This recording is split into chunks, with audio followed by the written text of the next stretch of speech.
달이 붉었다. 깊은 산속 은거지를 감싼 하늘에 걸린 보름달은 마치 누군가의 피를 머금은 듯 선혈처럼 붉은 빛을 토해내고 있었으며 그 불길한 광채가 고요하던 살림을 기이하게 물들이고 있었다. 12년 동안 단 한 번도 외부인의 발길이 닿지 않았던 이 은밀한 거처에 오늘 밤만큼은 섬뜩한 살기가 공기를 가득 채우며 맴돌고 있었다. 유현은 12살의 어린 나이였지만 이미 보통의 성인 남자보다 뛰어난 감각을 지니고 있었고 그 예민한 촉각으로 사방을 둘러싼 무언가의 존재를 감지하고 있었다.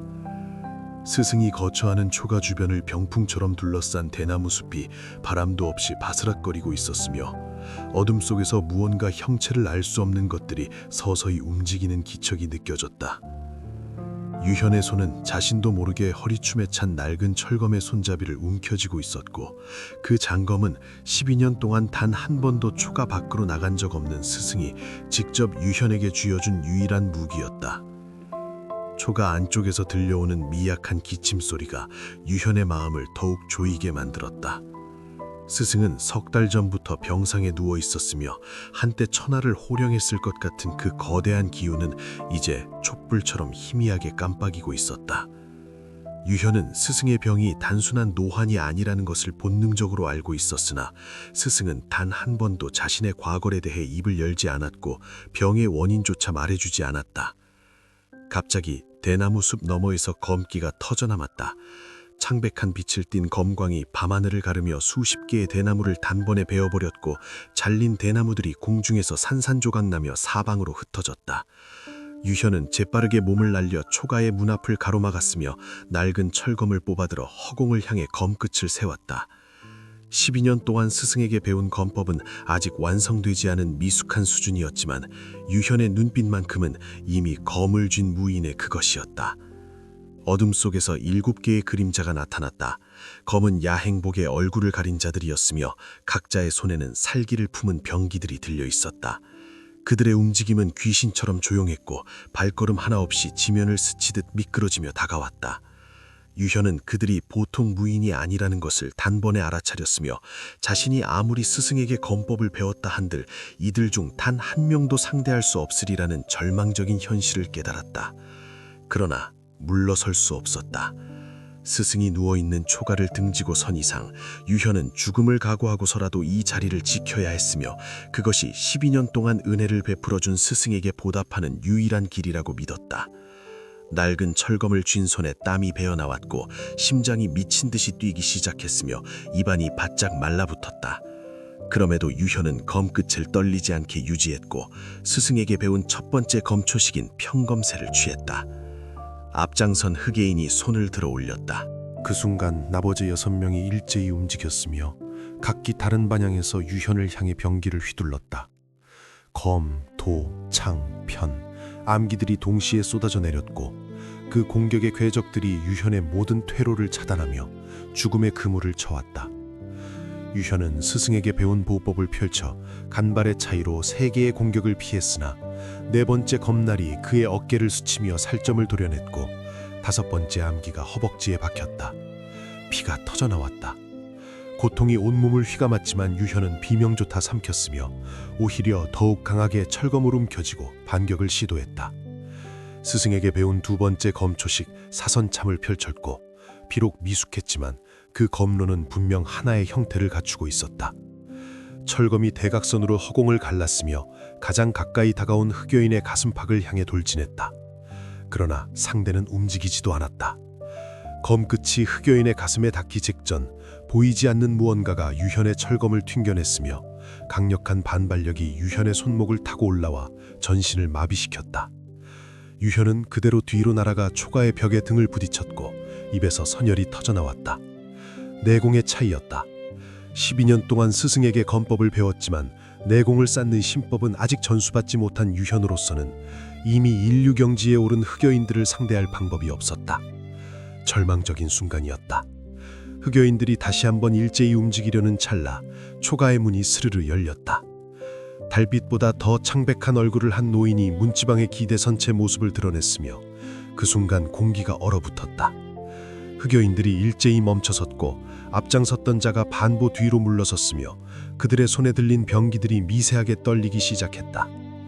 노인은 병석에서 일어선 것이 믿기지 않을 만큼 쇠약한 모습이었으나 그 눈빛만큼은 여전히 심연처럼 깊고 날카로웠다.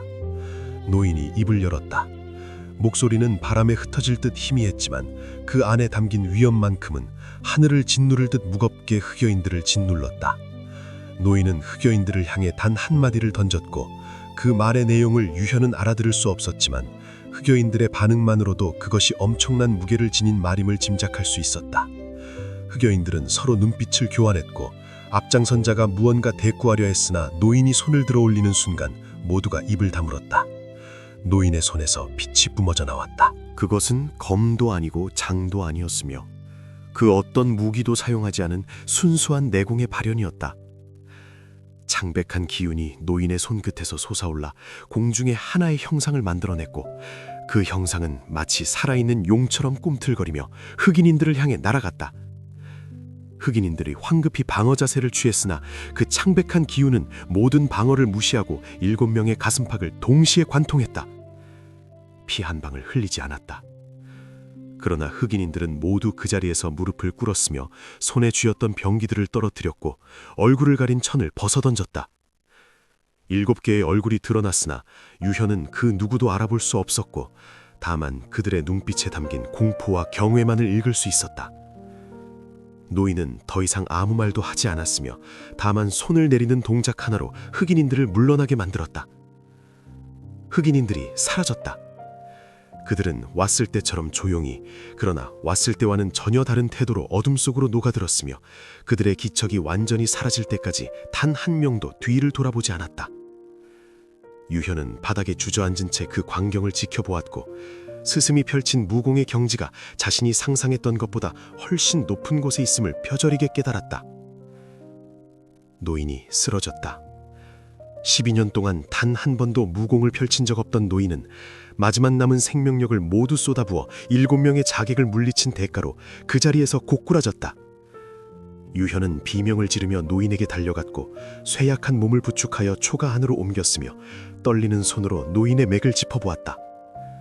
맥박은 실lad같이 희미했고 호흡은 끊어질 듯 가늘었으며 온몸이 얼음장처럼 차갑게 식어가고 있었다. 노인의 눈이 유현을 바라보았다. 그 눈빛은 이제 더 이상 날카롭지 않았으며 다만 뭔가 깊은 애틋함과 미련이 담겨 있었다. 노인은 떨리는 손을 들어 유현의 머리를 쓰다듬고 입술을 달싹이며 무언가 말하려 했으나 목소리가 제대로 나오지 않았다. 유현은 눈물을 흘리며 노인의 손을 붙잡고 제발 말을 하지 말라고 기운을 아끼라고 애원했으나 노인은 고개를 저었다. 밤이 깊어갔다. 붉은 달은 여전히 하늘에 걸려 있었고 대나무 숲은 다시 고요해졌으며 흑인들이 남긴 흔적마저 바람에 씻겨 사라졌다. 유현은 스승의 시신을 정성스럽게 염했고 초가 뒤편의 작은 언덕에 묘를 파기 시작했다. 12살 소년의 손으로 파낸 흙은 적었고 느렸지만 유현은 단 한 번도 쉬지 않고 계속해서 땅을 팠으며 해가 뜨기 전까지 마침내 스승을 묻을 자리를 마련했다. 스승을 묻었다. 간소한 장례였지만 유현은 자신이 할 수 있는 모든 예를 가했고 무덤 앞에 앉아 밤새도록 곡을 했다.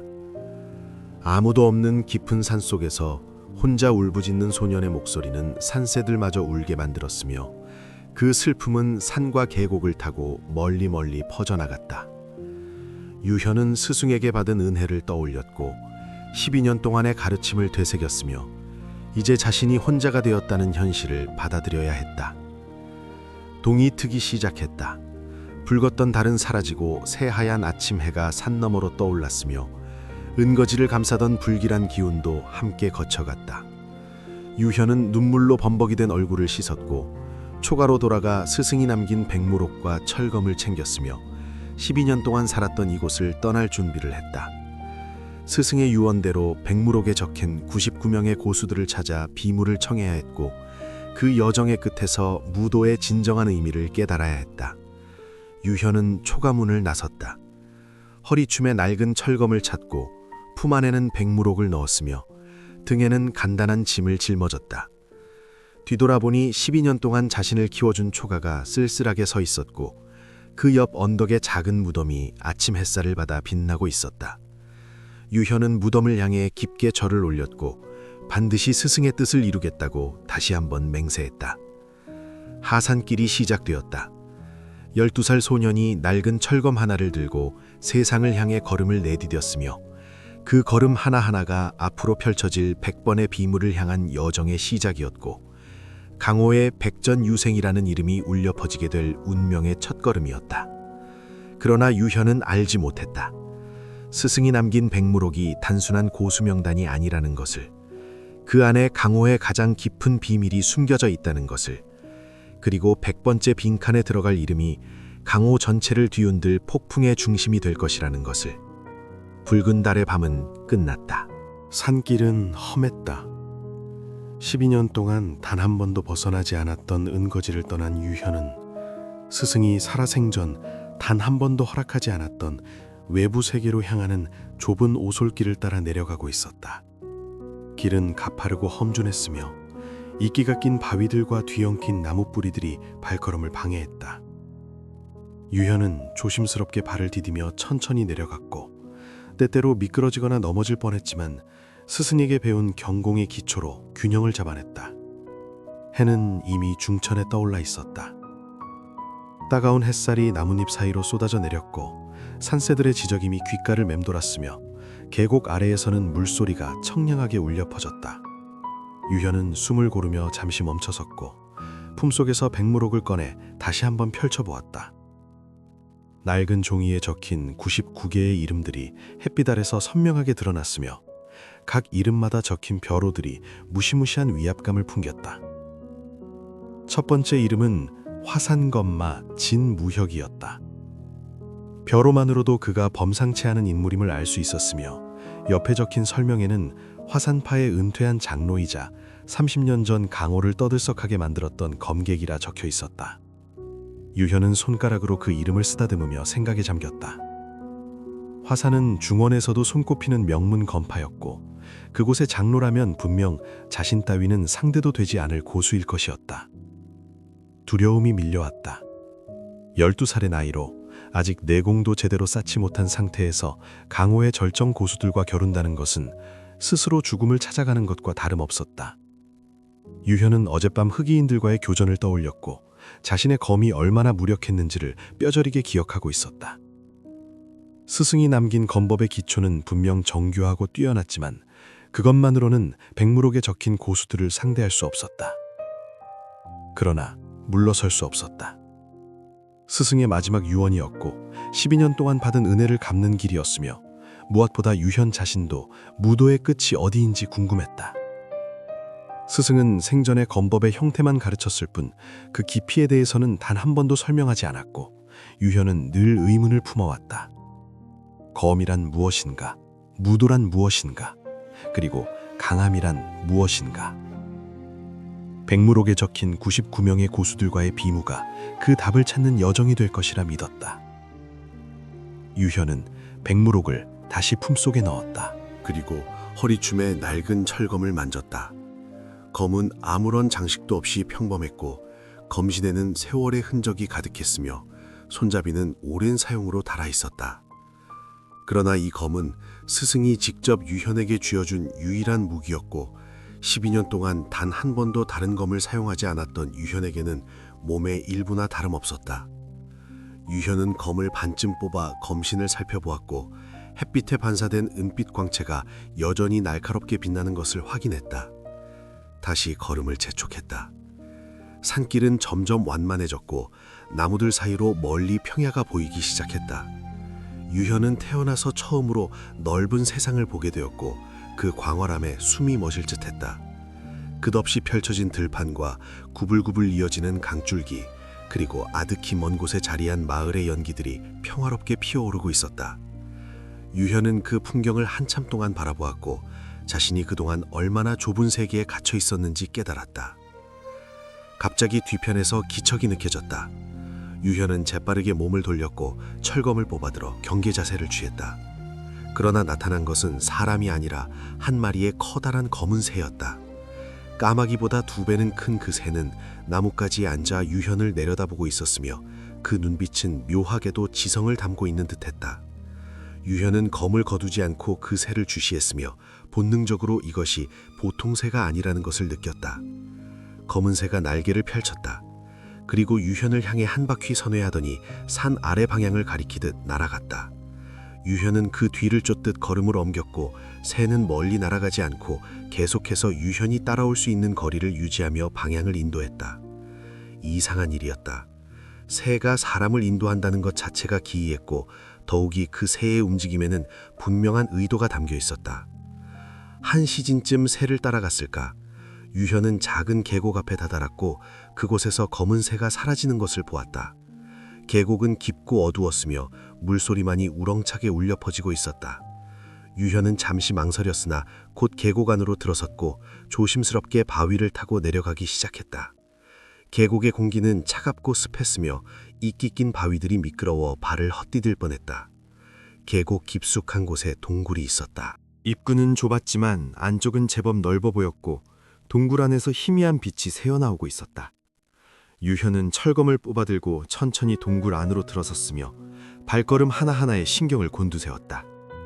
동굴 안은 생각보다 깊었고 굽이굽이 이어지는 통로를 따라가자 갑자기 시야가 탁 트이며 넓은 공간이 나타났다. 그곳에는 사람이 있었다. 아니, 정확히는 사람이었던 것에 유해가 있었다. 바위에 등을 기댄 채 앉아있는 백골이었고 그 손에는 낡은 책 한 권이 들려 있었으며 주변에는 오래된 약재와 무기들이 흩어져 있었다. 유현은 숨을 죽이고 그 광경을 바라보았으며 이곳이 어떤 고수의 은거지였다가 주인이 죽은 후 오랫동안 방치된 곳임을 짐작했다. 백골이 들고 있던 책이 눈에 들어왔다. 유현은 조심스럽게 다가가 백골의 손에서 책을 꺼냈고 먼지를 털어내어 표지를 확인했다.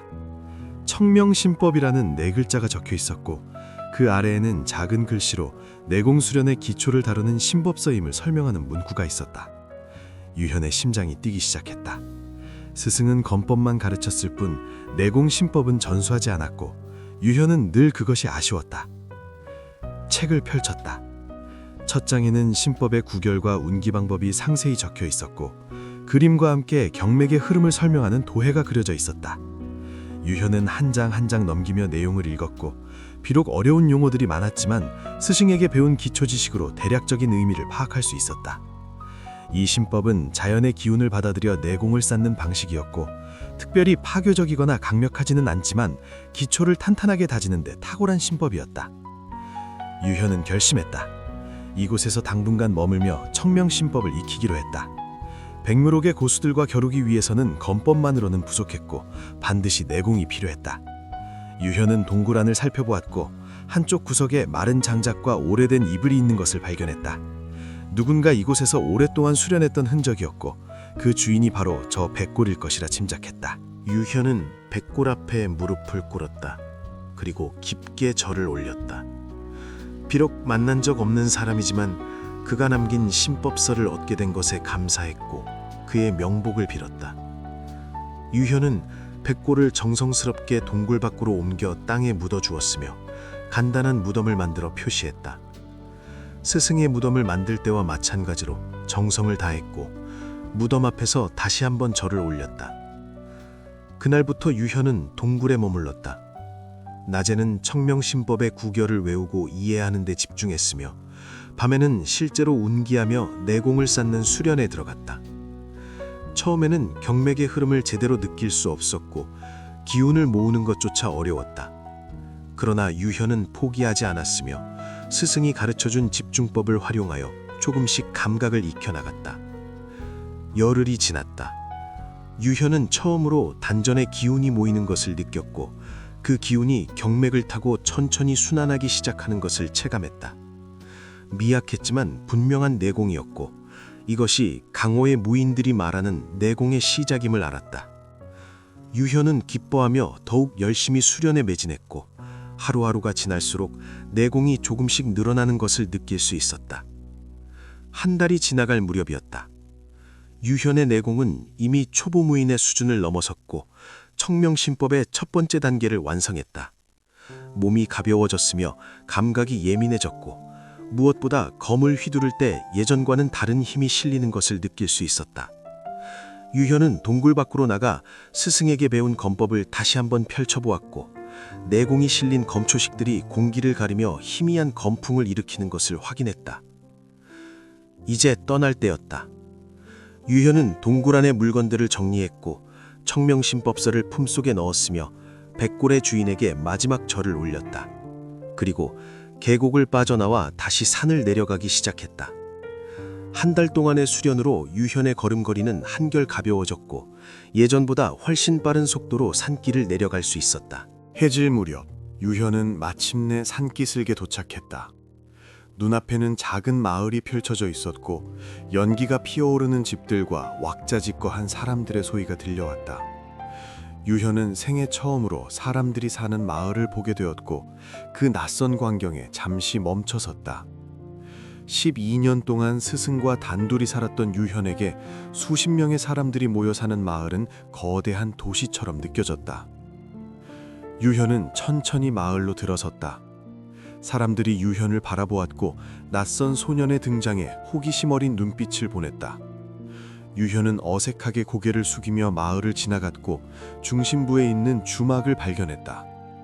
주막 앞에는 나무 간판이 걸려 있었고 취선루라는 글자가 적혀 있었다. 유현은 잠시 망설이다가 주막 안으로 들어섰다. 주막 안은 시끄러웠다. 술을 마시는 사람들과 음식을 먹는 손님들로 가득했고 주모가 바쁘게 오가며 주문을 받고 있었다. 유현은 구석자리를 찾아 앉았고 다가온 주모에게 고개를 숙여 인사했다. 주모는 어린 유현을 보고 놀란 표정을 지었으나 곧 친절하게 무엇을 주문할 것인지 물었다. 유현은 품속에서 스승이 남긴 은자 몇 양을 꺼내 보이며 밥과 물을 청했다. 음식이 나왔다. 소박한 밥상이었지만 유현에게는 오랜만에 먹는 제대로 된 식사였다. 유현은 천천히 밥을 먹으며 주변 사람들의 대화를 들었고 그들이 나누는 이야기 속에서 강호의 소식들을 엿들을 수 있었다. 어떤 문파가 다른 문파와 분쟁을 벌였다는 이야기, 어떤 고수가 나타나 악당을 처단했다는 소문, 그리고 최근 강호에 수상한 세력들이 움직이고 있다는 불안한 소식들이 오갔다. 유현은 특히 한 가지 대화에 귀를 기울였다. 옆 테이블에 앉은 2명의 무인으로 보이는 사람들이 화산파에 대해 이야기하고 있었다. 그들은 화산파의 최근 동향에 대해 논하고 있었고 그중 한 명이 화산검마 진무혁이라는 이름을 언급했다. 유현의 귀가 쫑긋해졌다. 백무록의 첫 번째 이름이 바로 그 사람이었다. 대화 내용을 더 들어보니 화산검마 진무혁은 이미 10년 전에 은퇴하여 화산 근처의 작은 암자에 홀로 살고 있다고 했다. 그는 제자를 받지 않고 속세와 인연을 끊었으며 오직 검도 수련에만 매진하고 있다는 소문이었다. 유현은 그 정보를 머릿속에 새겨두었고 식사를 마친 후 주모에게 화산으로 가는 길을 물었다. 주모는 친절하게 길을 알려주었다. 이 마을에서 동쪽으로 사흘을 가면 큰 길이 나오고 그 길을 따라 북쪽으로 열흘을 더 가면 화산 자락에 도착할 수 있다고 했다. 유현은 고맙다는 인사를 하고 주막을 나섰으며 마을 외곽의 작은 객잔을 찾아 하룻밤 묵을 빵을 구했다. 생애 처음으로 돈을 내고 잠자리를 구한 것이었고 낯설지만 새로운 경험이었다. 밤이 되었다. 유현은 방 안에서 청명신법을 수련했고 오늘 하루 동안의 일들을 되새겼다. 처음으로 세상에 나와 사람들을 만났고 처음으로 주막에서 식사를 했으며 처음으로 백무록의 첫 번째 상대에 대한 정보를 얻었다. 모든 것이 새롭고 낯설었지만 유현은 두렵지 않았다. 스승의 유언을 따라 이 길을 걷기로 결심했고 그 결심은 흔들리지 않았다. 창밖으로 달이 떠올랐다.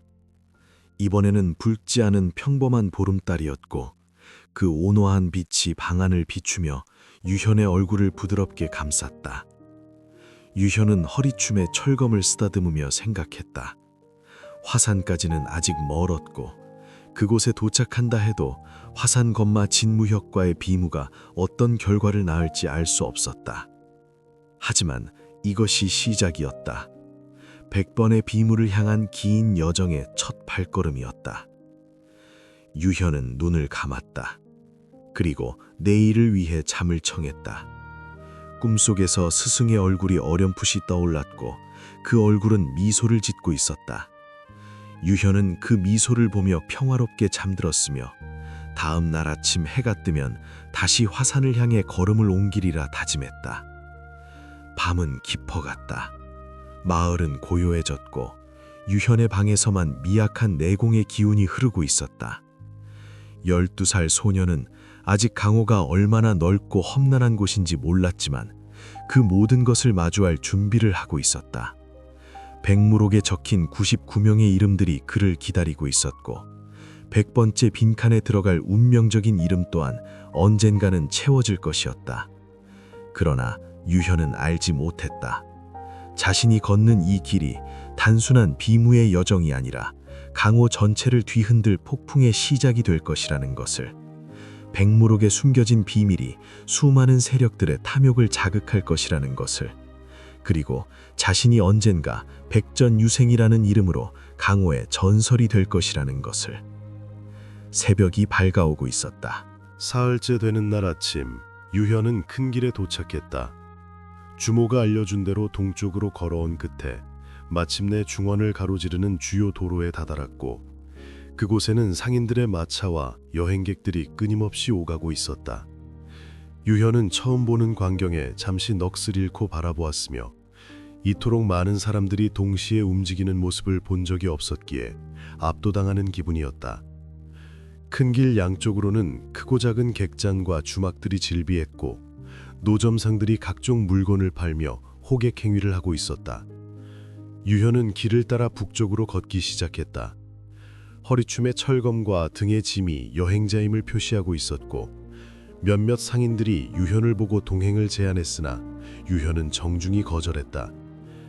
혼자 걷는 것이 편했고 무엇보다 청명신법을 수련하기 위해서는 조용한 시간이 필요했다. 유현은 낮 동안 걸으며 주변을 관찰했고 해가 지면 길가의 숲에서 야영하며 수련에 매진했다. 나흘째 되는 날 정오였다. 유현은 길가의 주막에 들어가 점심을 먹으려 했고 그곳에서 이상한 광경을 목격했다. 주막 한쪽 구석에 검은 옷을 입은 남자가 혼자 앉아 술을 마시고 있었는데 그 주변으로는 다른 손님들이 일절 가까이 가지 않았으며 주모조차 멀찌감치 떨어져서 음식을 내려놓고 도망치듯 물러났다. 남자의 얼굴은 창백했고 눈빛은 죽은 듯 공허했으며 그가 내뿜는 기운은 음산하기 짝이 없었다. 유현은 본능적으로 그 남자가 위험한 인물임을 알아차렸다. 검을 차고 있지 않았지만 그 남자의 손가락은 무언가를 수없이 휘둘러 본 듯 굳은 살이 박혀 있었고 앉은 자세는 언제든 튀어나갈 수 있도록 긴장감을 유지하고 있었다. 유현은 조심스럽게 그 남자와 멀리 떨어진 자리에 앉았고 주모에게 간단한 식사를 주문했다. 주모는 겁에 질린 얼굴로 재빨리 음식을 가져다 주었고 유현에게 작은 목소리로 조심하라는 경고를 남겼다. 음식을 먹는 동안 유현은 귀를 기울였다.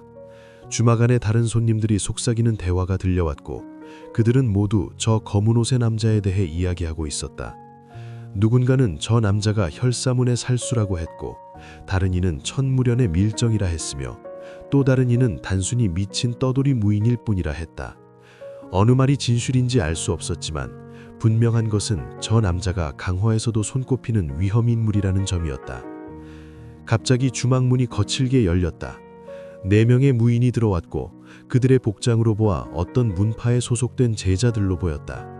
가슴팍에 수놓은 문양은 유현이 알아볼 수 없는 것이었으나 그들의 거만한 태도와 당당한 걸음걸이로 미루어 보아 제법 세력 있는 문파임을 짐작할 수 있었다. 4명은 주막 안을 둘러보다가 검은 옷의 남자를 발견했고 그중 한 명이 비웃음을 터뜨렸다. 분위기가 험악해졌다. 4명의 무인은 검은 옷의 남자에게 다가갔고 그를 둘러싸듯 서서 무언가를 따졌다.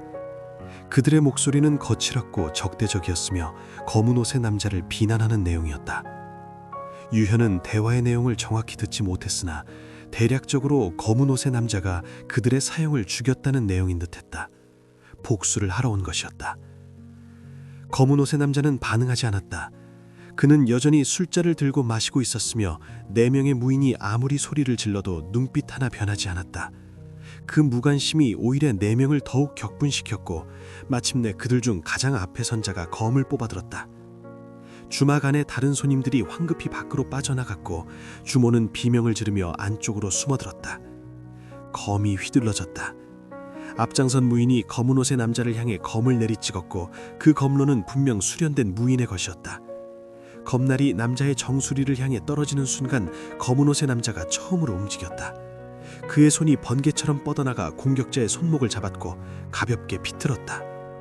뼈가 부러지는 소리가 주막 안에 울려 퍼졌으며 검을 휘두른 무인이 비명을 지르며 무릎을 꿇었다. 나머지 3명이 동시에 달려들었다. 그들은 각기 다른 방향에서 검은 옷의 남자에게 공격했고 3자루의 검이 동시에 쏟아졌다. 그러나 검은 옷의 남자는 자리에서 일어나지도 않았다. 그는 여전히 의자에 앉은 채로 한 손만 사용하여 3개의 검을 모두 막아냈으며 그 동작은 물 흐르듯 자연스러웠다. 3명의 검이 남자의 손바닥에 부딪히는 순간 튕겨나갔고 반발력에 3명 모두 뒤로 밀려났다. 내공의 차이가 압도적이었다. 유현은 그 광경을 숨죽이며 지켜보았고 검은 옷의 남자가 얼마나 강한 무인인지 실감했다. 4명의 무인도 결코 약하지 않았고 그들의 검법은 분명 문파에서 정식으로 배운 것이었다. 그러나 검은 옷의 남자 앞에서는 어린아이가 어른에게 덤비는 것과 다름없었다. 한 손으로, 그것도 앉은 채로 4명을 상대하는 것이 가능한 경지였다. 검은 옷의 남자가 마침내 입을 열었다. 그의 목소리는 낮고 차가웠으며 단 몇 마디로 4명의 무인을 얼어붙게 만들었다. 유현은 그 말의 내용을 정확히 듣지 못했으나 4명의 얼굴이 창백해지는 것을 보았다. 남자는 4명에게 물러나라는 뜻을 전했고 만약 다시 방해한다면 죽이겠다는 경고를 남겼다. 4명은 서로 얼굴을 마주 보았고 결국 부상당한 동료를 부축하여 주막을 빠져나갔다. 주막 안이 다시 고요해졌다. 검은 옷의 남자는 다시 술잔을 들었고 마치 아무 일도 없었다는 듯 술을 마셨다. 유현은 그 모습을 보며 강호가 얼마나 험난한 곳인지 다시 한번 깨달았다. 저런 고수들이 질비한 곳에서 백무록의 99명과 겨룬다는 것이 얼마나 무모한 일인지, 그리고 자신이 아직 얼마나 약한지 뼈저리게 느꼈다. 유현은 조용히 식사를 마쳤다. 그리고 주모에게 돈을 내고 주막을 나서려 했다. 그 순간 검은 옷의 남자가 유현을 불렀다. 유현은 온몸이 얼어붙는 듯한 느낌을 받았고 천천히 돌아보았다. 남자는 여전히 술잔을 들고 있었으나 그의 시선은 유현의 허리춤에 찬 철검을 향해 있었다. 남자가 물었다. 그 철검이 어디서 난 것이냐고, 누구에게 받은 것이냐고. 유현은 잠시 망설였으나 곧 대답했다. 스승에게 받은 것이며 스승은 이미 돌아가셨다고. 남자의 눈빛이 미묘하게 변했다. 그는 유현을 위아래로 훑어보았고 무언가 생각에 잠긴 듯 고개를 끄덕였다. 그리고 한마디를 던졌다. 그 검을 소중히 다루라고. 그것은 보통 검이 아니며 언젠가 그 검의 진정한 가치를 알게 될 날이 올 것이라고. 유현은 남자의 말뜻을 이해하지 못했으나 고개를 숙여 인사했다. 남자는 더 이상 아무 말도 하지 않았고 다시 술잔으로 시선을 돌렸다. 유현은 그 자리를 벗어나 주막 밖으로 나왔으며 나오는 순간 긴장이 풀리며 등에 땀이 흠뻑 젖어 있음을 느꼈다. 길을 재촉했다. 유현은 더 빨리 걸었고 저 무시무시한 주막에서 멀어지고 싶었다. 검은 옷의 남자가 보여준 무공의 경지는 유현이 상상했던 것을 훨씬 뛰어넘는 것이었고 강호에는 저런 고수들이 수없이 많다는 것을 깨달았다. 백무록의 첫 번째 상대인 화산검마조차 저 남자만큼, 아니 어쩌면 그 이상의 실력을 지녔을 것이었다. 닷새가 더 지났다. 유현은 쉬지 않고 북쪽으로 걸었고 마침내 멀리 화산의 봉우리들이 보이기 시작했다. 험준한 산세가 하늘을 찌르듯 솟아있었고 구름에 가려진 정상은 신비로운 기운을 뿜어내고 있었다. 화산은 중원무림의 명문 중 하나인 화산파가 자리한 곳이었고 수백 년의 역사를 자랑하는 검문의 성지였다. 유현은 그 장엄한 모습에 숨이 멎을 듯했으며 저 산 어딘가에 자신이 찾는 화산검마 진무혁이 있을 것이라 생각했다. 길기슭의 마을에 도착했다. 화산파의 영향력이 미치는 지역답게 마을은 평화로웠고 사람들의 표정도 밝았다. 유현은 마을의 주막에 들러 화산검마 진무혁에 대해 물었고 주모로부터 유용한 정보를 얻었다. 진무혁은 화산 동쪽 자락의 외딴 암자에 살고 있으며 10년째 속세와 단절한 채 검도 수련에만 매진하고 있다고 했다. 마을 사람들도 그를 본 적이 거의 없으며 가끔 산에서 내려와 식량을 구입할 때만 모습을 드러낸다고 했다. 유현은 주모가 알려준 방향으로 산을 올랐다. 화산의 등산로는 가팔랐고 곳곳에 화산파 제자들의 순찰 지점이 있었다. 유현은 몇 차례 화산파 제자들과 마주쳤고 그들은 유현에게 방문 목적을 물었다. 유현은 정직하게 진무혁 장로를 뵙고자 한다고 답했으며 제자들은 의아한 표정을 지었으나 길을 막지는 않았다. 진무혁은 화산파와 완전히 인연을 끈 곳은 아니었기에 그를 찾아가는 것 자체는 문제가 되지 않았다. 반나절을 더 올라갔을 때였다. 유현은 외딴 곳에 자리한 작은 암자를 발견했다. 돌로 쌓은 소박한 건물이었고 주변에는 대나무 숲이 둘러싸고 있었으며 청아한 물소리가 들려왔다. 암자 앞마당에는 한 노인이 서 있었고 그는 눈을 감은 채 검을 들고 가만히 서 있었다. 노인의 머리는 백발이었으나 등은 곧게 펴져 있었고 손에 든 검에서는 희미한 검기가 흘러나오고 있었다. 유현은 그 노인이 바로 화산검마 진무혁임을 직관했다. 노인은 유현이 다가오는 소리를 들었는지 천천히 눈을 떴고 그 눈빛은 검처럼 날카로웠다. 유현은 암자 입구에서 멈춰섰고 깊게 절을 올렸다. 노인은 유현을 위아래로 훑어보았고 12살밖에 안 된 소년이 이 외진 곳까지 찾아온 것에 놀라는 기색을 보였다. 그러나 곧 무표정한 얼굴로 돌아갔고 유현에게 무슨 일로 왔는지 물었다. 유현은 품속에서 백무록을 꺼냈다. 그리고 노인에게 보여주며 스승의 유언으로 백무록에 적힌 고수들과 차례로 비무해야 한다고 설명했다. 노인은 백무록을 보는 순간 얼굴이 굳어졌고 그 책을 받아들어 펼쳐보았다. 노인의 손가락이 첫 번째 이름, 바로 자신의 이름 위에서 멈추었다. 노인은 한참을 그 이름을 바라보았고 무언가 깊은 생각에 잠긴 듯했다. 노인이 유현에게 물었다. 네 스승이 누구냐고, 어떤 분위기에 이런 백무록을 남겼느냐고. 유현은 대답할 수 없었다. 스승은 생전에 자신의 이름조차 밝히지 않았고 과거에 대해서도 일절 말하지 않았다. 다만 12년 동안 검법을 가르쳐 주었고 마지막에 백무록을 남기며 비무행을 떠나라 했을 뿐이었다. 노인은 유현의 대답을 듣고 고견을 끄덕였으며 무언가 짐작하는 듯한 표정을 지었다. 노인이 말했다. 이 백무록은 보통 명단이 아니며 여기 적힌 99명은 모두 특별한 의미를 지닌 고수들이라고. 단순히 강하다는 이유만으로 선택된 것이 아니라 각자가 무도의 어떤 면을 대표하는 인물들이라고. 노인은 자신도 젊은 시절 누군가로부터 이 명단에 대한 이야기를 들은 적이 있으며 그것이 전설 속의 명단이라 여겼는데 실제로 존재했다는 것에 놀랐다고 했다. 노인은 유현에게 검을 보이라 했다. 유현은 흐리춤에 철검을 뽑아 노인에게 보여주었고 노인은 그 검을 받아들어 자세히 살펴보았다. 검은 낡고 평범해 보였지만 노인의 눈에는 무언가 다른 것이 보이는 듯했다. 노인은 검신을 손가락으로 튕겼고 맑은 금소금이 울려 퍼졌다. 그 소리는 보통 철검에서는 나올 수 없는 고음이었으며 노인의 표정이 더욱 심각해졌다. 노인이 검을 돌려주며 말했다. 네 스승은 범상치 않은 분이었으며 아마도 강호에서 전설로 불리던 고수 중 한 명이었을 것이라고. 이 검은 겉보기와 달리 명검이며 아직 그 진가가 드러나지 않았을 뿐이라고. 유현이 무도를 깨우치고 내공이 깊어지면 이 검도 함께 각성할 것이라고. 유현은 노인의 말을 듣고 철검을 다시 바라보았으며 스승이 남긴 이 검에 그런 비밀이 숨어 있었다는 것을 처음 알았다. 노인은 다시 암자마당으로 돌아갔다. 그리고 유현에게 말했다. 비물을 원한다면 받아들이겠지만 지금의 네 실력으로는 단 1합도 버티지 못할 것이라고. 그러나 그것도 배움이니 원한다면 덤벼보라고. 유현은 잠시 망설였다.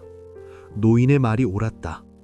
방금 전 주막에서 본 검은 옷의 남자만 해도 자신과는 차원이 다른 실력이었고 화산 검만은 그보다 더 높은 경지에 있을 것이었다. 그러나 유현은 철검을 뽑아들었다. 패배할 것을 알면서도 겨루는 것, 그것이 스승의 가르침이었다. 승부가 아니라 과정에서 배우는 것, 상대의 무학을 이해하고 자신의 부족함을 깨닫는 것이 진정한 비무의 의미였다. 유현은 스승에게 배운 첫 번째 검초식 평검세를 취했고 비록 떨리는 손이었지만 검 끝을 노인을 향해 겨눴다. 노인의 눈빛이 변했다. 그는 유현의 검세를 보는 순간 무언가를 알아챈 듯했고 미소를 지었다. 그리고 자신도 검을 들어 올렸다. 노인의 검에서 검기가 피어올랐고 그 검기는 유현이 지금까지 본 어떤 것보다 강렬했다. 공기가 진동했고 대나무 잎들이 검기에 흔들리며 떨어져 내렸으며 유현은 그 압도적인 기세에 숨이 막힐 듯했다. 노인이 검을 휘둘렀다. 단 한 번의 검노였다. 화산파의 비전검법인 매화검법의 첫 초식이었고 그것은 마치 매화꽃잎이 흩날리듯 우아하면서도 치명적이었다. 유현은 막으려 했으나 노인의 검은 이미 유현의 모든 방어를 무력화시켰고 검 끝이 유현의 목에 닿아 있었다. 단 1합이었다. 노인의 말대로 유현은 단 1합도 버티지 못했다. 유현은 땅에 주저앉았다. 패배의 충격보다 더 큰 것은 깨달음이었다. 노인의 검을 보는 순간 유현은 자신이 그동안 알고 있던 검법이 얼마나 얕은 것이었는지 깨달았다. 스승에게 배운 검법의 형태는 완벽했지만 그 안에 담긴 의미를 유현은 아직 이해하지 못하고 있었다. 노인의 검에는 수십 년의 경험과 깨달음이 담겨 있었고 그것은 단순히 강한 내공이나 빠른 검로로 이룰 수 있는 것이 아니었다. 노인이 유현을 일으켜 세웠다. 그리고 말했다. 네 검의 기초는 훌륭하며 네 스승이 얼마나 뛰어난 분이었는지 알 수 있다고. 그러나 아직 네게는 경험이 부족하고 무도에 대한 이해가 얕다고. 백무록의 99명과 겨루며 그것을 채워나가라고. 그리고 언젠가 다시 찾아오면 그때는 진정한 비무를 나눌 수 있을 것이라고. 유현은 깊게 절을 올렸다. 비록 패배했지만 많은 것을 배웠고 노인의 가르침에 감사했다. 노인은 유현에게 암자에서 하룻밤 묵어가라 권했으나 유현은 정중히 거절했다. 지금 필요한 것은 휴식이 아니라 더 많은 경험이었고 백무록의 다음 상대를 찾아 떠나야 했다. 노인은 고개를 끄덕이며 유현을 배웅했고 그 뒷모습을 한참 바라보았다. 유현은 화산을 내려왔다. 첫 번째 비무는 일방적인 패배로 끝났지만 유현의 마음은 오히려 가벼웠다. 무도의 깊이를 조금이나마 엿보았고 자신이 가야 할 길이 얼마나 멀고 험난한지 확실히 깨달았다. 그러나 그것이 두렵지 않았다.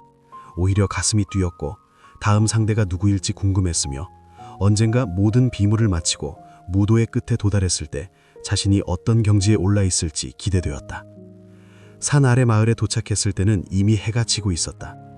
유현은 주막에 들러 밤을 먹었고 백무록을 펼쳐 두 번째 이름을 확인했다. 무당검선 소운하라는 이름이 적혀 있었고 그는 무당파의 은퇴한 장로로 현재 무당선 어딘가에서 은거하고 있다고 했다. 유현은 지도를 펼쳐 무당산의 위치를 확인했고 여기서 서쪽으로 보름은 걸어야 하는 먼 거리였다. 유현은 미소 지었다. 긴 여정이 될 것이지만 그 여정 자체가 수련이었고 성장이었다. 유현은 다음 날 새벽 일찍 길을 떠나기로 결심했고 주막에서 하룻밤을 묵었다. 잠들기 전 창밖을 바라보니 별이 가득한 밤하늘이 펼쳐져 있었고 그 별들은 마치 백무록에 적힌 99명의 고수들처럼 끝없이 빛나고 있었다. 방 안에서 유현은 청명신법을 수령했다. 오늘 화산검마와의 비무에서 느낀 압도적인 검기를 떠올리며 자신의 내공이 얼마나 미약한지 다시 한번 절감했다. 단전에 모인 기운을 천천히 경맥으로 순환시키며 조금씩이라도 내공을 쌓아야 했다. 청명신법의 구결을 되뇌며 호흡을 고르자 온몸의 기혈이 따뜻하게 흐르기 시작했고 오늘 하루의 피로가 서서히 풀려나갔다. 1시즌쯤 수련했을까? 갑자기 창밖에서 미세한 기척이 느껴졌다. 유현은 즉시 눈을 뜨고 철검을 움켜쥐었으며 숨을 죽이고 창문 쪽을 주시했다. 바람 소리도 없었고 사람의 발소리도 들리지 않았지만 분명 누군가 밖에 있었다. 유현이 수련으로 예민해진 감각은 그 존재를 정확히 포착하고 있었다. 창문이 열렸다. 그러나 아무도 들어오지 않았다. 다만 작은 종이 한 장이 바람에 실려 들어왔고 그것이 유현의 발 앞에 떨어졌다. 유현은 조심스럽게 종이를 집어들었고 탈빛 아래에서 글자를 확인했다. 짧은 문장 하나가 적혀 있었다. 백무록을 노리는 자들이 있다. 조심하라. 유현의 심장이 빠르게 뛰기 시작했다. 누가 이 경고를 보낸 것인지, 그리고 백무록을 노리는 자들이 누구인지 알 수 없었다. 유현은 재빨리 창문 밖을 내다보았지만 이미 그 기척은 사라진 뒤였고 거리는 조용하기만 했다. 유현은 종이를 다시 살펴보았으나 필체나 종이의 질에서 특별한 단서를 찾을 수 없었다. 잠이 오지 않았다. 유현은 밤새 경계태세를 유지했고 철검을 품에 안은 채 창문과 문을 주시했다. 백무록이 단순한 명단이 아니라는 것은 화산검마의 말로도 짐작했지만 그것을 노리는 세력이 있다는 것은 예상하지 못했다. 유현은 백무록을 품속 깊이 감추었고 앞으로 더욱 조심해야겠다고 다짐했다. 동이 트기 시작했다. 유현은 잠을 자지 못한 채로 주막을 나섰고 서쪽으로 향하는 길에 올랐다. 마을을 벗어나는 순간 뒤에서 누군가 따라오는 기척을 느꼈다. 유현은 걸음을 멈추지 않고 계속 걸었으며 경공을 살짝 사용하여 속도를 높였다. 뒤따라오는 기척도 함께 빨라졌고 분명 누군가 유현을 미행하고 있었다. 유현은 숲속으로 방향을 틀었다. 큰 길을 벗어나 나무가 우거진 숲으로 들어갔고 적당히 깊이 들어간 후 큰 나무 뒤에 몸을 숨겼다. 철검을 뽑아들고 숨을 죽인 채 기다렸다. 얼마 지나지 않아 3명의 인형이 숲속으로 들어왔고 그들은 주변을 두리번거리며 유현을 찾고 있었다. 3명은 검은 복면을 쓰고 있었다. 그들의 움직임으로 보아 훈련된 무인들이었고 손에는 각기 다른 무기를 들고 있었다. 유현은 그들이 어젯밤 경고문을 보낸 사람과는 다른 세력임을 직감했다. 경고를 보낸 이는 유현을 돕는 쪽이었지만 이들은 분명 적대적인 의도를 가지고 있었다. 3명 중 1명이 손짓을 했다. 그들은 흩어져서 각기 다른 방향으로 수색을 시작했고 유현이 숨은 나무 쪽으로도 1명이 다가오고 있었다. 유현은 마음을 가다듬었다. 화산검마와의 비무에서 압도적으로 패배했지만 저들은 화산검마 같은 절정고수는 아닐 것이었다. 유현도 한 달간 청명신법을 수련하며 내공을 쌓았고 비록 약하지만 싸울 수는 있었다. 가장 가까운 자가 나무 앞에 섰다. 그 순간 유현은 나무 뒤에서 튀어나와 철검을 휘둘렀다. 스승에게 배운 2번째 검초식 사선참이었고 기습이었기에 위력이 배가 되었다. 검은 복면의 남자는 미처 반응하지 못했고 유현의 검이 그의 무기를 튕겨내며 어깨를 스쳤다. 피가 튀었고 남자는 비명을 지르며 뒤로 물러났다. 나머지 2명이 즉시 달려왔다. 그들은 동료가 습격당한 것을 보고 분노했으며 동시에 유현을 향해 무기를 휘둘렀다. 유현은 경공을 사용하여 한쪽으로 몸을 날렸고 2개의 무기가 허공을 갈랐다. 착지하는 순간 유현은 다시 검을 휘둘렀고 3번째 검초식 유수세를 펼쳤다. 검이 물 흐르듯 부드럽게 움직이며 1명의 다리를 노렸다. 상대가 검을 내려 막았다. 쇳소리가 울렸고 유현의 손에 반발력이 전해졌다. 상대의 내공이 유현보다 강했고 단순한 힘 대결로는 이길 수 없었다. 유현은 재빨리 검을 회수하고 뒤로 물러났으며 3명이 다시 포위진을 형성하는 것을 보았다. 어깨에 부상을 입은 자도 이를 악물고 무기를 들어 올렸다. 3명이 동시에 공격해왔다. 3 방향에서 무기들이 쏟아졌고 유현은 스승에게 배운 보법을 총동원하여 피했다. 몸을 낮추고 옆으로 구르고 뒤로 물러나며 간발의 차이로 공격을 회피했다. 그러나 계속 피하기만 할 수는 없었다. 체력이 먼저 떨어질 것이었고 언젠가는 공격에 맞을 것이었다. 유현은 결단을 내렸다. 정면의 적 1명에게 돌진했다. 상대는 유현이 정면으로 오는 것에 놀랐고 황급히 무기를 휘둘렀다. 유현은 그 공격을 최소한의 움직임으로 비껴가며 상대의 품 안으로 파고들었고 철검을 상대의 복부를 향해 찔렀다. 상대는 비명을 지르며 쓰러졌고 유연은 즉시 몸을 돌려 나머지 2명을 마주했다. 2명의 얼굴에 공포가 떠올랐다. 그들은 유연이 이토록 결연하게 싸울 줄 몰랐고 동료가 부상당하는 것을 보고 흔들렸다. 유연은 그 틈을 놓치지 않고 다시 공격했으며 4번째 검초식 파공세를 펼쳤다. 검이 공기를 가르며 날카로운 검풍을 일으켰고 비록 약했지만 2명을 압박하기에는 충분했다. 2명은 결국 물러나기로 했다. 그들은 부상당한 동료를 끌어안고 숲속으로 도망쳤으며 유연은 그들을 쫓지 않았다. 유연도 이미 체력이 바닥났고 손에는 피가 묻어 있었으며 숨이 가빠서 더 이상 싸울 수 없었다. 유연은 나무에 등을 기대고 주저앉았으며 심장이 미친 듯이 뛰고 있었다. 첫 실전이었다. 화산검마와의 비무는 일방적인 패배였고 실전이라 할 수 없었다. 하지만 방금의 전투는 진짜 목숨을 건 싸움이었고 유연은 처음으로 사람을 베었다. 손이 떨렸고 구역질이 올라왔으며 철검에 묻은 피를 보자 현기증이 났다. 그러나 동시에 살아있다는 실감이 들었고 자신이 강해져야 한다는 절박함이 온몸을 휘감았다. 유연은 천천히 일어났다.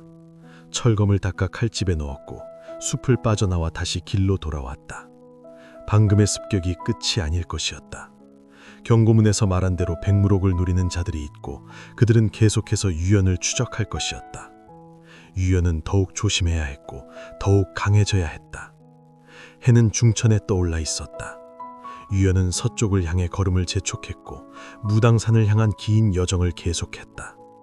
몸은 지쳤지만 마음은 더욱 단단해졌으며 백무록의 비밀이 무엇이든 간에 자신은 스승의 유연을 반드시 완수하리라 다짐했다. 99명의 고수와 겨루고 100번째 이름을 채우고 무도의 끝을 찾아내리라. 그러나 유연은 아직 몰랐다. 자신을 노리는 세력이 한둘이 아니며 백무록을 둘러싼 음모가 강호 전체를 뒤흔들 거대한 폭풍의 중심이 될 것이라는 것을, 그리고 그 폭풍 속에서 수많은 인연이 얽히고 사랑과 배신이 교차하며 유연 자신이 강호의 역사를 바꿀 존재가 되리라는 것을. 길은 계속되었다. 먼지 날리는 길 위를 걷는 12살 소년의 뒷모습은 작고 외로워 보였지만 그 걸음 하나하나는 전설을 향해 나아가고 있었다. 백전유생이라는 이름이 강호에 울려 뻗지기까지, 그리고 천하를 뒤흔들 무도의 대가로 거듭나기까지 유현의 여정은 이제 막 시작되었을 뿐이었다. 서쪽으로 향하는 길은 험했다. 사흘째 되는 날 유현은 인적이 드문 산길을 따라 걷고 있었으며 주변에는 울창한 숲과 험준한 바위들만이 펼쳐져 있었다. 화산에서의 습격 이후 유현은 큰 길을 피하고 있었고 사람이 많은 곳일수록 위험하다는 것을 깨달았기 때문이었다. 백모록을 노리는 자들이 누구인지 알 수 없었지만 그들은 분명 조직적으로 움직이고 있었고 유현의 동선을 파악하고 있는 듯했다. 해가 서산으로 기울어가고 있었다. 유현은 하루 종일 쉬지 않고 걸었고 체력이 바닥나고 있었다. 어딘가에서 하룻밤 쉴 곳을 찾아야 했으나 이 깊은 산 중에서는 객자는커녕 민가조차 찾기 어려웠다. 유현은 계곡 소리가 들리는 쪽으로 방향을 틀었고 물가 근처에서 야영할 생각이었다. 계곡에 도착했을 때 이미 어둠이 깔리기 시작했다. 맑은 물이 흐르는 계곡이었고 주변에는 평평한 바위들이 있어 쉬기에 적당했다. 유현은 철검을 풀어 옆에 놓고 계곡물로 얼굴을 씻었다. 차가운 물이 피로한 얼굴에 닿자 정신이 조금 맑아졌고 손에 남아있던 먼지와 땀이 씻겨 내려갔다. 갑자기 상류 쪽에서 무언가 떠내려왔다. 유현은 처음에 나뭇가지나 낙엽인 줄 알았으나 자세히 보니 사람이었다. 젊은 여인이 물에 떠밀려 내려오고 있었고 그녀는 의식이 없는 듯 움직이지 않았다. 유현은 즉시 물속으로 뛰어들었고 경공을 사용하여 여인에게 다가가 붙잡았다. 여인의 몸은 차갑게 식어 있었고 맥박은 거의 느껴지지 않았다. 유현은 여인을 물 밖으로 끌어올렸다. 바위 위에 눕혀놓고 살펴보니 20살 안팎의 아름다운 여인이었다. 창백한 얼굴과 푸른 입술, 그리고 온몸에서 뿜어져 나오는 묘한 향기가 섞여 있었다. 유현은 여인의 맥을 짚어보았고 그 순간 손끝에서 차가운 기운이 전해졌다. 독이었다. 여인은 맹독에 중독되어 있었고 이대로 방치하면 곧 죽을 것이 분명했다. 유현은 망설이지 않았다. 품속에서 청명신법서를 꺼냈고 그 안에 기록된 간단한 해독법을 떠올렸다. 청명신법은 자연의 기운을 다루는 신법이었고 그 응용으로 체내에 도끼를 배출하는 방법도 포함되어 있었다. 유현은 아직 그 경지에 이르지 못했지만 할 수 있는 한 시도해야 했다. 여인의 등 뒤로 손을 댔다. 그리고 단전의 기운을 끌어올려 손바닥을 통해 여인의 등으로 전달했다. 미약한 내공이었지만 천천히 여인의 경맥으로 스며들었고 도끼와 맞부딪혔다. 도끼는 차갑고 사악했으며 유현의 순수한 내공과 정반대의 성질이었다. 유현은 이를 악물고 계속해서 내공을 보냈으며 조금씩 도끼를 밀어내기 시작했다. 한시진이 지났다. 유현의 이마에서 땀이 흘러내렸고 얼굴은 창백해졌으며 온몸의 기력이 빠져나가는 것을 느꼈다. 그러나 멈출 수 없었다. 여인의 맥박이 조금씩 강해지고 있었고 푸르던 입술에 약간의 붉은 기운이 돌아오고 있었다. 유현은 마지막 힘을 짜내어 도끼를 여인의 손끝 쪽으로 몰아냈고 여인의 손톱 끝에서 검은 피가 한 방울 떨어져 나왔다. 도끼가 빠져나갔다. 유현은 그 순간 손을 거두었고 뒤로 쓰러졌다. 기력이 완전히 고갈되었고 눈앞이 아찔했으며 의식이 흐릿해졌다. 그러나 여인의 얼굴에 생기가 돌아오는 것을 확인한 유현은 안도의 한숨을 내쉬었다. 최소한 목숨은 건졌다. 얼마나 시간이 지났을까? 유현은 누군가 자신의 얼굴을 쓰다듬는 촉감에 눈을 떴다. 여인이 깨어나 있었고 그녀는 보랏빛 눈동자로 유현을 내려다보고 있었다. 그 눈빛은 신비로우면서도 날카로웠고 감사와 경계가 동시에 담겨 있었다. 여인은 하우문의 일원이었다. 유현은 왜 독에 중독되어 계곡에 떠내려왔는지 궁금했지만 지금은 물을 수 없었다. 여인의 목소리가 돌아올 때까지 기다려야 했다. 유현은 여인에게 일단 이곳에서 하룻밤 쉬자고 제안했고 여인은 고개를 끄덕였다. 여인은 품속에서 작은 옥패를 꺼냈다. 그리고 그것을 유현에게 보여주었다. 옥패에는 하오우라는 두 글자가 새겨져 있었고 그 아래로 복잡한 문양이 조각되어 있었다. 유현은 그 글자를 보고 눈이 커졌다. 하움은 강호에서 가장 방대한 정보망을 가진 조직이었고 중립을 지키며 모든 세력의 정보를 파는 신비로운 단체였다. 여인은 하우문의 일원이었다. 유현은 왜 독에 중독되어 계곡에 떠내려왔는지 궁금했지만 지금은 물을 수 없었다. 여인의 목소리가 돌아올 때까지 기다려야 했다. 유현은 여인에게 일단 이곳에서 하룻밤 쉬자고 제안했고 여인은 고개를 끄덕였다. 유언은 근처에서 마른 나뭇가지를 모아 불을 피웠다.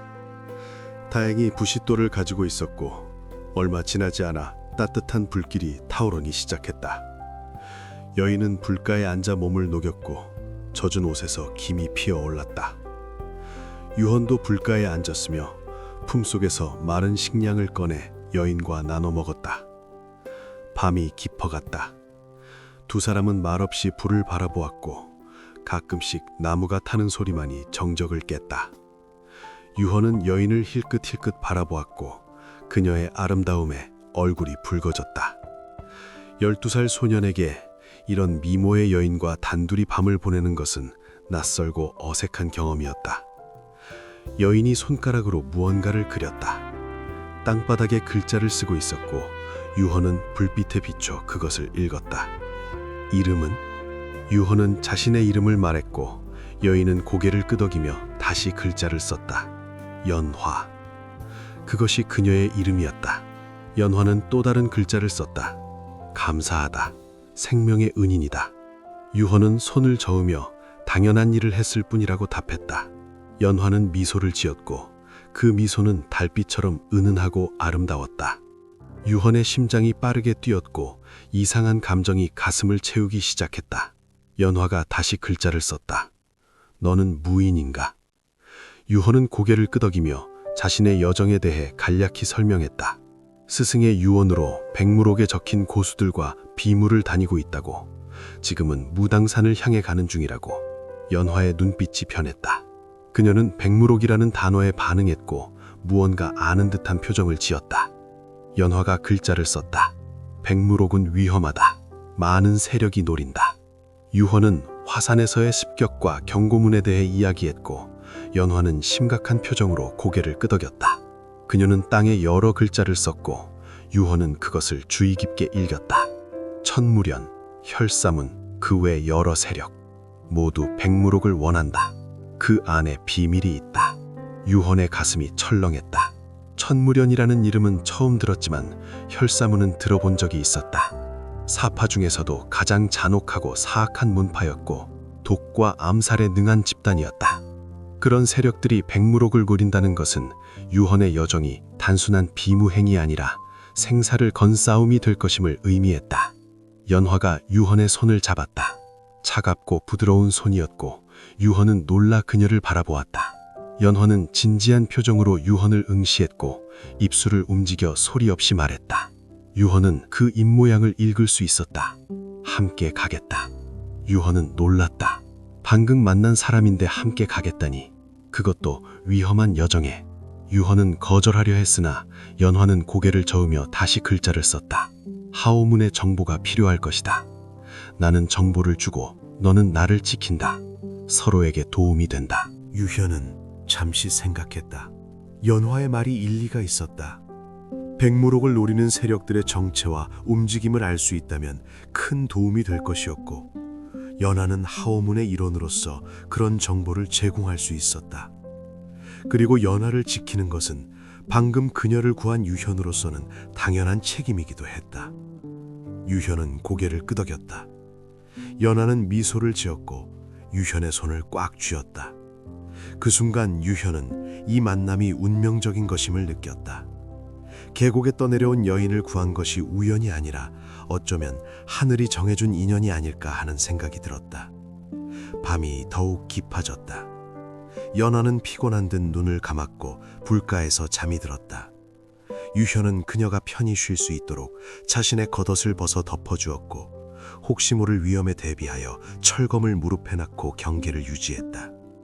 연화의 고른 숨소리가 들려왔고 그녀는 평화롭게 잠들어 있었다. 유현은 하늘을 올려다보았다. 별이 가득한 밤하늘이었고 달은 초승달이어서 희미한 빛만 내리쬐고 있었다. 유현은 스승을 떠올렸다. 만약 스승이 살아계셨다면 이 상황을 어떻게 생각하셨을까? 백무록의 비밀에 대해 알고 계셨을까? 그리고 이렇게 위험한 여정이 될 줄 알면서도 왜 유현에게 이 길을 가라 하셨을까? 대답은 없었다. 다만 스승의 마지막 눈빛이 떠올랐고 그 눈빛에는 확신과 기대가 담겨 있었다. 스승은 유현이 이 여정을 완수할 수 있다고 믿었고 그 믿음에 보답하는 것이 유현의 책임이었다. 유현은 연하를 바라보았다. 이제 혼자가 아니었다. 동행이 생겼고 함께 걸어갈 사람이 생겼다. 새벽이 밝아오기 시작했다. 유현은 밤새 잠을 자지 못했지만 피곤함을 느끼지 않았다. 오히려 마음이 든든했고 앞으로의 여정이 조금은 덜 외롭게 느껴졌다. 연하가 눈을 떴고 아침 햇살을 받아 그녀의 얼굴은 더욱 아름다워 보였다. 그녀는 유현을 보며 미소 지었고 그 미소는 감사와 신뢰로 가득했다. 두 사람은 계곡을 떠났다. 서쪽을 향한 여정을 재개했고 이번에는 둘이서 함께였다. 연하는 아직 목소리가 돌아오지 않았지만 손짓과 글로 의사소통이 가능했다. 그녀는 유현에게 더 안전한 길을 알려주었고 위험한 지역을 피해 우회하는 경로를 제시했다. 하오문의 정보망은 정말 대단했고 연하는 이 지역의 지형과 세력 분포를 손바닥 보듯 꿰뚫고 있었다. 사흘이 지났다. 두 사람은 작은 마을에 도착했고 그곳에서 식량과 물품을 보충했다. 연하는 복면으로 얼굴을 가렸고 사람들의 이목을 피했다. 유현은 그녀가 단순히 하오문의 일원이 아니라 뭔가 더 특별한 위치에 있는 사람이 아닐까 의심했다. 하오문에서도 중요한 임무를 수행하는 객원이거나 혹은 더 높은 지위에 있을지도 모른다는 생각이 들었다. 마을 주막에서 점심을 먹을 때였다. 연하가 갑자기 유현의 팔을 붙잡았고 주막 한쪽을 가리켰다. 그곳에는 3명의 남자가 앉아 술을 마시고 있었고 그들의 가슴팍에는 검은 뱀 문양이 수놓아져 있었다. 연하가 땅에 글자를 썼다. 혈사문. 유현의 등에 식은땀이 흘렀다. 혈사문의 무인들이었다. 그들은 아직 유현과 연하를 눈치채지 못했고 서로 무언가 이야기를 나누고 있었다. 유현은 귀를 기울였고 그들의 대화 내용을 엿들을 수 있었다. 그들은 백무록을 가진 소년을 찾고 있다는 내용을 이야기하고 있었고 최근 화산 근처에서 목격되었다는 정보를 공유하고 있었다. 연하가 유현을 이끌었다. 두 사람은 조용히 주막을 빠져나왔고 마을 뒷길로 도망쳤다. 혈사문에 발각되면 목숨을 보장할 수 없었고 특히 연화는 독에서 완전히 회복되지 않은 상태였다. 두 사람은 마을을 벗어나 숲속으로 숨어들었고 한참을 달린 후에야 멈춰섰다. 유현이 뒤를 돌아보았다. 다행히 추격자는 없었고 혈사문 무인들은 두 사람을 눈치채지 못한 듯했다. 유현은 안도의 한숨을 쉬었고 연화를 바라보았다. 연화도 가슴을 쓸어내리며 안도하는 표정이었다. 두 사람은 잠시 숨을 고른 후 다시 길을 재촉했다. 해질 무렵 두 사람은 외딴 오두막을 발견했다. 버려진 사냥꾼의 오두막으로 보였고 지붕은 낡았지만 비바람을 피하기에는 충분했다. 유현과 연하는 그곳에서 하룻밤을 보내기로 했고 오두막 안을 정리했다. 연하는 구석에서 오래된 이불을 발견했고 먼지를 털어낸 후 바닥에 깔았다. 밤이 되었다. 오두막 안에는 작은 화롯불이 타오르고 있었고 그 불빛이 두 사람의 얼굴을 비추고 있었다. 연하는 목을 만지작거리며 무언가 시도하고 있었고 잠시 후 작은 소리가 나왔다. 목소리였다. 아직 쉰 목소리였지만 독이 풀리면서 성대가 회복되고 있었다. 연하가 입을 열었다. 처음으로 목소리를 낸 그녀는 유현을 바라보며 감사의 말을 전했다. 목소리는 여전히 쉬어 있었지만 그 안에 담긴 진심은 분명히 전해졌다. 유현은 괜찮다고 답했고 연하는 미소를 지었다. 연화가 이야기를 시작했다. 그녀는 하오문의 객원으로 천무련의 움직임을 감시하는 임무를 수행하고 있었다고 했다. 그러던 중 천무련의 밀정에게 발각되었고 혈사문의 독수에게 습격당했다고 했다.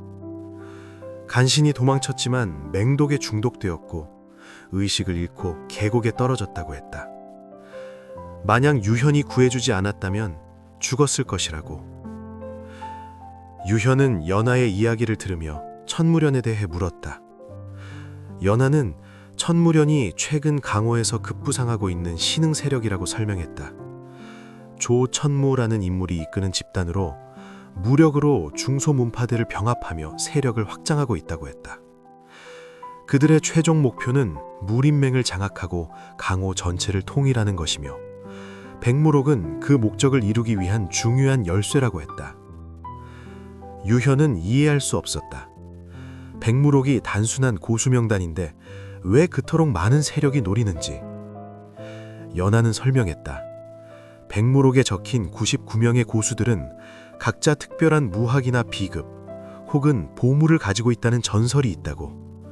그리고 백무록을 완상하는 자, 즉 100번째 이름을 채우는 자는 강호의 모든 무학을 꿰뚫게 되며 천하제일인의 경지에 오를 수 있다는 예언이 있다고. 유현은 충격을 받았다. 스승은 그런 이야기를 한 적이 없었고 단지 무도의 끝을 찾으라고만 했다. 그러나 강호의 세력들은 백무록을 권력과 무력의 수단으로 보고 있었고 그것을 차지하기 위해 수단과 방법을 가리지 않고 있었다. 유현은 얼마나 위험한 물건을 가지고 다니는지 새삼 깨달았다. 연하가 유현의 손을 잡았다. 그리고 말했다. 자신이 함께 있는 한 하오문의 정보망을 활용하여 위험을 피할 수 있을 것이라고. 그리고 유현이 원한다면 백무록의 비밀을 밝혀내는 것을 도와주겠다고. 유현은 연하의 눈을 바라보았고 그 눈빛에서 진심을 읽을 수 있었다. 두 사람은 그렇게 동행을 확정했다. 오두막 안의 불빛은 흔들리고 있었고 밖에서는 바람소리가 들려왔다. 유현과 연하는 서로를 바라보며 미소 지었고 이제 둘은 단순한 동행이 아니라 서로를 믿고 의지하는 동반자가 되었다. 운명의 인연이 이렇게 시작되었고 그들의 여정은 앞으로 더욱 험난해질 것이었다. 그러나 두 사람은 두렵지 않았다. 함께라면 어떤 어려움도 이겨낼 수 있을 것이라는 믿음이 있었고 그 믿음은 앞으로 펼쳐질 모든 시련 속에서 두 사람을 지탱하는 힘이 될 것이었다.